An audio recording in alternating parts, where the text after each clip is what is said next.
Jama'a masu kallon mu barkamu da warhaka, barkamu da ƙara kasancewa da ku a da cikin shirin namu na girki Adon mace. Yau a cikin shirin namu za a ga yanda za mu taɓa ɗaya daga cikin jinsin taliya 'yan yara, ma'ana vegetable taliya 'yan yara. Ma'ana wannan taliya ba iya yara kaɗai ba har manya ma za su iya cinta. To amma dai aka bi mu a hankali, daga gani kai kan kasancewa duk wanda ya samu wannan taliya in Allah ya da za ta mai amfani lokacin Ramadan ko kuma bayan Ramadan. A bi mu a ga yanda za mu yi, inda za mu yi amfani da karas.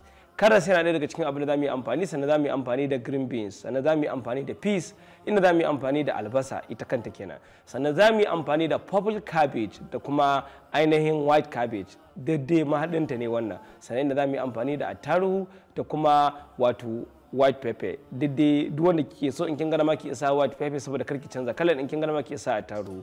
To aka bi mu dai za a ga hanyoyin da za mu bi ta wajen haɗa wannan taliya, a bi mu a ga yadda za mu yi. Assalamu alaikum wa ila liqa.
So jama'a duka an ga yadda muka karasa wannan taliya kamar yadda ake gani, za ku ga yadda aka yi amfani da abubuwa kala-kala ko. So duka dai a nan muka kawo ƙarshen shirin namu. Assalamu alaikum wa ila liqa.